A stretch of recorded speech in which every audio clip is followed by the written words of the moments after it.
मैं प्रकाश आपका स्वागत करते हैं आपके अपने करंट हेवन के यूट्यूब चैनल पर। दोस्तों, आज हम डिस्कस करने वाले हैं विटामिन्स के बारे में, जो साइंस का बिल्कुल महत्वपूर्ण पोर्शन है, जो आपके सारे एग्जाम्स के लिए बिल्कुल वही महत्वपूर्ण होने वाला है। तो सबसे पहले हम यही बात कर लेते हैं, जो विटामिन है दोस्तों, यह क्या होता है?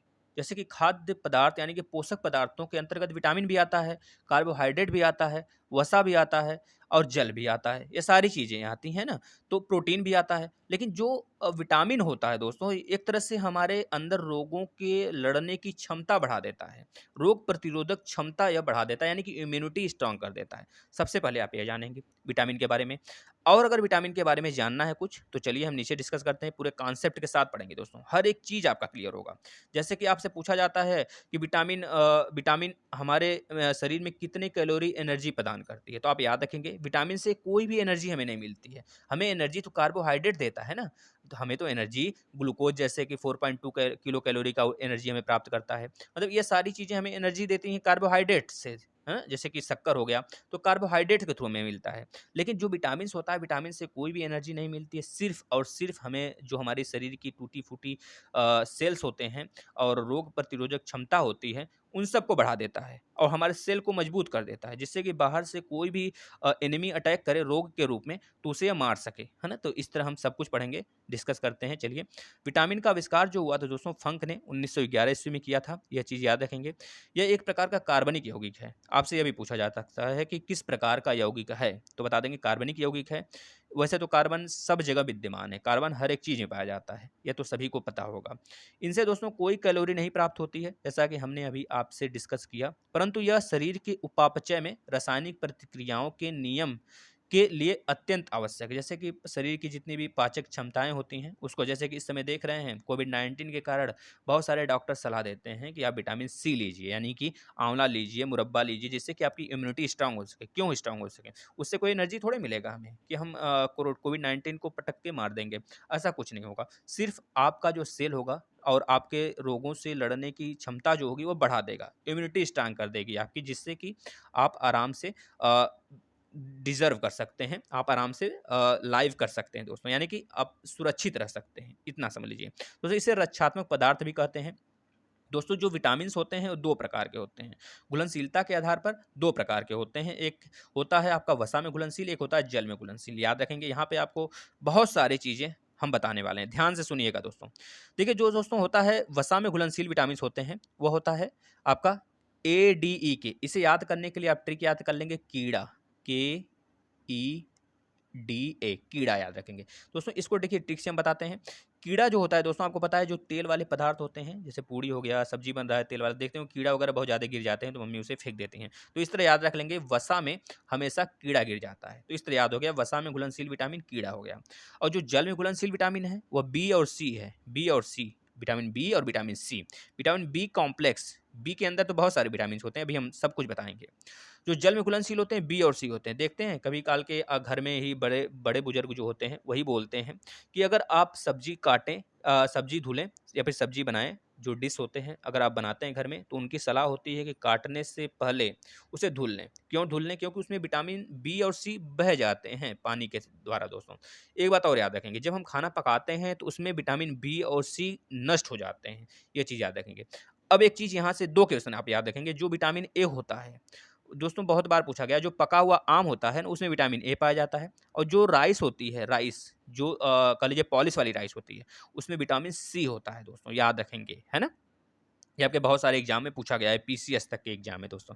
तो चलिए, अब हम यहाँ से बात करेंगे सारे विटामिन्स के बारे में दोस्तों। सब कुछ आप समझ गए ना? विटामिन्स क्या होता है? रोग प्रतिरोधक क्षमता बढ़ाता है। जैसे अगर बात करें दोस्तों, जो हमारी विटामिन युक्त भोजन होते हैं, उसमें भी यह सारी चीज़ें हमें मिलते हैं। और विटामिन युक्त भोजन क्या-क्या हैं? जैसे दूध है, हम लोग रोज़ लेते हैं, पनीर, हरी सब्जी, मछली बहुत लोग खाते हैं, मूँगफली हो गया, तिल हो गया, सूखा मिर्च, यही सब तो सारी चीज़ें हैं। लेकिन आपको सिर्फ़ इसको डिवाइड कर देना है। सिर्फ़ यह डिसाइड कर लेना है कि कौन-सी विटामिन ए में चीज़ें पाई जाती हैं, खाई जाती हैं, विटामिन ए से कौन-सा डिज़ीज़ होता है ना? ये सारी चीज़ें, और उसके रासायनिक नाम भी हम बताएँगे। आप ध्यान से सुनते चलिए दोस्तों। देखिए, रासायनिक नाम का तो ट्रिक है, हम आपको लास्ट में सारे ट्रिक भी डिस्कस कर देंगे। पहले आप लास्ट तक बने रहिए। 1913 में विटामिन ए का डिस्कवर हुआ था, और सारे विटामिन जो नाम दिया गया था विटामिन दोस्तों, वो फंक के द्वारा ही दिया गया था 1911 में। यह बात आप याद रखेंगे, बिल्कुल कंठस्थ कर लेंगे दोस्तों, भूलेंगे नहीं। अब एक चीज़ और ये पहले डिस्कस कर लेते हैं, फिर आगे चलते हैं। जैसे विटामिन डी है, आपसे बोला जाता है विटामिन डी आप सनलाइट में जाएँगे, सूर्य के प्रकाश में जाएँगे, तो वहाँ की जो पराबैंगनी किरणें होंगी, आपके त्वचा में कह लीजिए कि एनर्जेटिक प्रदान करेंगे। ऐसा कुछ नहीं होता है दोस्तों। आपके त्वचा के अंदर एक कोलेस्ट्रॉल होता है, जिसे बोलते हैं इर्गेस्टिरॉल। क्या बोलते हैं? इर्गेस्टिरॉल दोस्तों। वह होता है, अब जब सन की रोशनी पड़ती है आपके त्वचा पे, तो वह क्या हो जाता है? पिघल जाता है। जैसे कि कभी आपने देखा होगा घी गर्म पाकर पिघल जाता है, जो नारियल का तेल होता है वह गर्माहट के कारण पिघलने लगता है। सेम उसी तरह कोलेस्ट्रॉल जो होता है आपके त्वचा का जो कोलेस्ट्रॉल होता है दोस्तों, वो पिघलने लगता है और आपको एनर्जेटिक या फिर एनर्जी प्रदान कर देता है। जो विटामिन डी होता है उससे रिकेट्स होता है, हड्डियाँ कमज़ोर हो जाती हैं, मुड़ जाती हैं, जिससे कि बच्चों में रिकेट्स बोला जाता है, और जो बड़े बुजुर्ग होते हैं उससे उसको बोला जाता है कि ऑस्टियोमेलेसिया। क्या बोलते हैं? ऑस्टियोमेलेसिया, जो कि मछलीकृत तेल हो गया, दूध हो गया, अंडे से हमें मिलता है ना? अब देखिए हम स्टार्ट करते हैं। जो 1913 में विटामिन ए का डिस्कवर होता हुआ था दोस्तों, याद रखेंगे। इसका जो रासायनिक नेम है रेटिनॉल है दोस्तों। क्या है? रेटिनॉल है, याद रखेंगे। हम इसका ट्रिक बताएंगे। जैसे रथ, याद रख लिए, इसी जगह याद करिए। रथ पर एक टॉफी, एक टॉफी, रथ पर एक टॉफी। तो आर से याद रखेंगे। विटामिन ए पहले आता है, फिर बी आता है, इसको हम साइलेंट कर देंगे। बी आता है, ए आता है, बी आता है, फिर सी आता है, फिर डी आता है, फिर ई आता है, लास्ट में के आता है। तो र से याद रखेंगे रेटिनॉल। विटामिन ए का रासायनिक नाम रेटिनॉल है, जिसका रोग क्या होता है? इससे रतौंधी और जीरोप्थेल्मिया होता है। जो स्रोत है दोस्तों, गाजर है, दूध है, अंडा है, पनीर है, हरी साग सब्जी, मछलीकृत तेल, ये सब इसके स्रोत हैं, याद रखेंगे। नेक्स्ट, 1920 में दोस्तों विटामिन सी का खोज हुआ था। जैसे थ से याद रखेंगे दोस्तों। थ आया है बी के लिए, तो इसमें बी अभी नहीं, बी कॉम्प्लेक्स है, तो उसको एक साइड हम कर लिए हैं। बी के बाद र थ पर साइलेंट हो गया। र थ पर एक, ए से एस्कॉर्बिक अम्ल या फिर एस्कॉर्बिक एसिड, याद रखेंगे। विटामिन सी का रासायनिक नाम एस्कॉर्बिक एसिड है। इसकी जो खोज हुई थी 1920 में हुई थी। इससे रोग होता है स्कर्वी, और इसका जो स्रोत है खट्टे फल हैं, जैसे आंवला, अमरूद, करौदा, यह सब हो गए दोस्तों। 1920 में विटामिन डी का खोज हुआ था। जैसे र थ पर एक क आ रहा है ना, तो क से याद रखेंगे कैल्सीफेरॉल। कैल्सीफेरॉल इसका रासायनिक नाम है विटामिन डी का। इसका खोज 1920 में हुआ था। इससे जो बच्चों में जो रोग होता है, फिर जो बीमारी होती है, वो होता है रिकेट्स, और जो बुजुर्गों में होता है, वयस्क में होता है ऑस्टियोमेलेसिया, याद रखेंगे दोस्तों। सनलाइट हो गया, कैल्शियम, पोटेशियम, मछली का तेल, दूध, अंडा इसके स्रोत हैं दोस्तों, याद रखेंगे। 1922 में विटामिन ई का डिस्कवर हुआ था, जिसका नाम है, याद रखेंगे, र थ पर को साइलेंट कर देंगे। पर एक टॉफी, टॉ से क्या आ रहा है? टोकोफेरॉल, याद रखेंगे। टेकोफेरॉल विटामिन ई का रासायनिक नाम है। इसका खोज हुआ था दोस्तों 1922 में। इससे जनन शक्ति कमजोर हो जाती है, ज़्यादातर यह महिलाओं में देखने को मिलता है ना, जो प्रसव के समय। तो याद रखेंगे इसका स्रोत है हरे पत्तेदार सब्जियां, अंकुरित गेहूं, और बहुत सारी चीज़ें हैं, याद रखेंगे। बीज युक्त, जैसे कि जो मूंग वाली दाल आती है, उसको खाने से भी विटामिन ई का जो सोर्स है वो कंप्लीट होता है। इसके बाद विटामिन के की बात कर लें। विटामिन के, र थ पर एक टॉफी, लास्ट में फ आ रहा है, तो फ से फ्लोक्विनोन, याद रखेंगे। इसका हो गया रासायनिक नाम फिलोक्विनोन। अगर बात करें विटामिन के का डिस्कवर 1829 में हुआ था। इसकी खोज हुई थी दोस्तों 1829 में। इससे रोग क्या होता है? रक्त का थक्का नहीं बनता है, जिससे कि ब्लड कंटिन्यू निकलता जाता है दोस्तों। आपने सुना होगा कि फेब्रिनोजन। फेब्रिनोजन क्या होता है दोस्तों? वो हमारे ब्लड, हमारे सेल के अंदर, शरीर के अंदर होता है, जो हमारे ब्लड का थक्का बनाता है। कभी चोट लग जाता है तो फेब्रिनोजन के थ्रू वहाँ से भर जाते हैं खून, है ना? तो याद रखेंगे। तो रक्त का थक्का इससे नहीं बनता है, इस रोग से, जब विटामिन के की कमी होती है। और उसके स्रोत हैं हरी सब्जियाँ, टमाटर, ये सब खाइए, बिल्कुल मस्त रहिए। 1910 में विटामिन बी वन की खोज हुई थी। याद रखेंगे बी वन मतलब वही थायमिन, थ आ गया ना, थायमिन। इससे बेरी बेरी डिजीज होते हैं, जैसे कि मूंगफली, तिल, सूखा मिर्च, बिना घुली दाल हो गया, यकृत हो गया, अंडा हो गया, सब्जियां, ये सब इसके स्रोत हैं। नेक्स्ट, 1920 में विटामिन बी टू की खोज हुई थी दोस्तों। इसका जो रासायनिक नाम है राइबोफ्लेविन है, याद रखेंगे।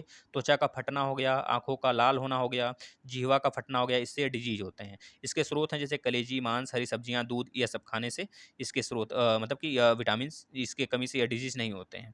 1936 में विटामिन बी थ्री का खोज किया गया था, जिसका रासायनिक नेम है नियासिन, याद रखेंगे।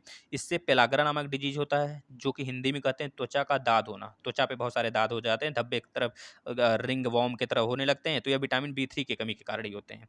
4D सिंड्रोम भी उसे कहते हैं दोस्तों। इसके स्रोत हैं मांस, मूंगफली, आलू, टमाटर, पत्ती वाला सब्जियां, ये सब खाने से ये कंप्लीट होते हैं, याद रखेंगे। 1931 में विटामिन B5 का खोज हुआ था, याद रखेंगे दोस्तों। पैंथेनिक अम्ल इसका रासायनिक नाम है, याद रखेंगे। अगर बात करें दोस्तों रोग इससे कौन कौन से होते हैं, जैसे बाल सफ़ेद होने लगता है, मंदबुद्धि आदमी हो जाता है, दिमाग नहीं काम करता, ये सारी चीज़ें होती हैं। अधिकतर या बुजुर्गों में देखने को मिल जाता है हमें। और इसके स्रोत हैं दोस्तों मांस, दूध, मूंगफली, गन्ना, टमाटर, यह सब याद रखेंगे। चलते हैं नेक्स्ट क्वेश्चन की तरफ। 1934 में विटामिन B6 का खोज हुआ था, पायरेडॉक्सिन इसका रासायनिक नेम है। इससे रोग क्या होते हैं दोस्तों, याद रखेंगे। एनीमिया होता है और त्वचा रोग होता है, याद रखेंगे। इससे जो स्रोत हैं यकृत, मांस, अनाज हैं, याद रखेंगे दोस्तों। नेक्स्ट 1931 में विटामिन B7 का खोज हुआ था, जिसका दोस्तों रासायनिक नाम है बायोटीन, याद रखेंगे। इससे लकवा हो गया, शरीर में दर्द हो गया, बालों का गिरना हो गया, ये सब सारे डिजीज होते हैं इससे। और इससे स्रोत क्या है दोस्तों, मांस, अंडा, यकृत, दूध, ये सब खाने से। जैसे दूध हो गया, यकृत, आपका मांस, अंडा हो गया, ये सब कॉमन है सब में, बी कॉम्प्लेक्स वाले में आप जोड़ सकते हैं। 1941 में विटामिन B11 का खोज हुआ था दोस्तों, फॉलिक एसिड इसका रासायनिक नेम है। एनीमिया होता है इससे, पेचिश रोग होता है अगर इसकी कमी हो जाती है। दाल हो गया, यकृत, अंडा, सेम, ये सब इसके स्रोत हैं। विटामिन B12 में कोबाल्ट पाया जाता है, आप इसे याद रखेंगे। साइनोकोबालामिन इसका नाम है। और रोग इसमें होता है एनीमिया दोस्तों। मांस, कलेजी, दूध इससे आप खाने से मतलब कि या डिजीज़ या फिर या विटामिन की पूर्ति होती है। इतनी बातें रहीं दोस्तों। अगर आपको वीडियो अच्छी लगी हो तो आप ज़रूर रिकमेंड करिएगा किस टॉपिक पर आप वीडियो चाहते हैं इस तरह के। दोस्तों आपको सुबह करंट अफेयर के भी वीडियो दिए जाते हैं, आप देख सकते हैं दोस्तों। धन्यवाद मित्रों।